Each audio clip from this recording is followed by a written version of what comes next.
আগামী যে বিপ্লবটা হবে, জনগণ রাজপথে নেমে আসবে, স্বৈরতান্ত্রিক সরকারকে আমরা অপসারণ করব, এই হচ্ছে আমাদের কমিটমেন্ট, এই হচ্ছে আমাদের সেটআপ।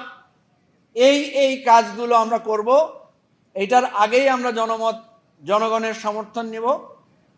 এটার মধ্য দিয়েই আলটিমেটলি গণতান্ত্রিক রাষ্ট্রের রূপান্তর, আমাদের জুলাইয়ের যে স্বপ্ন তার বাস্তবায়ন, এবং এটাই হবে আগামী দিনের গণভোটের ভিত্তি।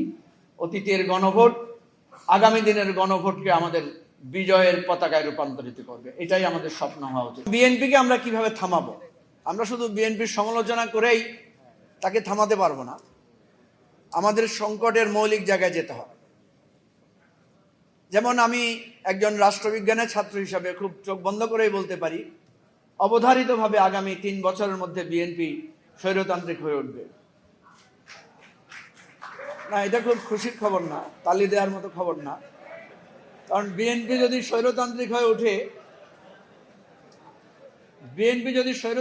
ওঠে তাহলে মঞ্চে আপনারা যাদেরকে আজকে দেখতে পাচ্ছেন তাদেরকে জেলখানায় দেখবেন, এবং ইনক্লুডিং আপনাদের অনেককেও আমি চিনি যে তাদের স্থান হয়তো জেলখানায় হবে, অথবা কপাল ভালো থাকলে গুমও হয়ে যেতে পারে। সুতরাং বিএনপি স্বৈরতন্ত্রী হলে, কপাল ভালো হলে গুম হবেন কেন বলছি? কারণ আপনি গুম হলে আপনার স্ত্রী আবার এমপিও হতে পারে পরের বছর, বা আপনার ভাই বা আপনার সন্তান পরবর্তী পার্লামেন্টের মেম্বারও হয়ে যেতে পারেন। আমাদের প্রাইসটা এত সস্তা, আমার স্বামী গুম হয়ে গেলে আমি যদি একটু এমপি হতে পারি তাতে আমার যথেষ্ট প্রাপ্তি পরিপূর্ণ হয়। কেন হবে বলছি? বিএনপির যে অর্থনৈতিক পলিসিতে বিএনপি হাঁটছে, দেখেন আমরা প্রায় 30 লক্ষ কোটি টাকার একটা ঋণ এভারে জর্জরিত জাতি।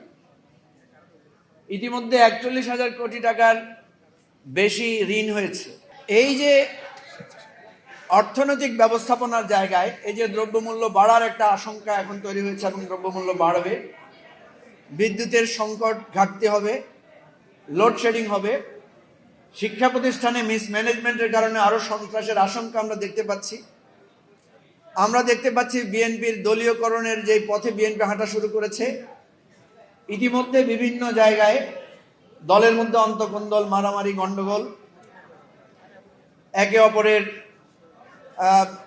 প্রতি হিংসাত্মক মনোভাব, এগুলো তৈরি হলে 2 বছরের মাথায়, এখন তো মাত্র 2 মাস গেল, আরো 58 মাস বাকি আছে, আরো অন্তত 8-10 মাস পেরোলে মানুষ হিসাব করবে। প্রথমে হিসাব করবে যে ডক্টর ইউনূসের রেজিমের সাথে বিএনপির রেজিমের পার্থক্য কি। এরপরে হিসাব করবে শেখ হাসিনার রেজিমের সাথে এই বিএনপির রেজিমের পার্থক্য কি। এখনকার ছেলেপেলেরা, এখনকার জেনারেশন খুব প্রাজ্ঞ, তারা কিন্তু ডাটা হাজির করবে।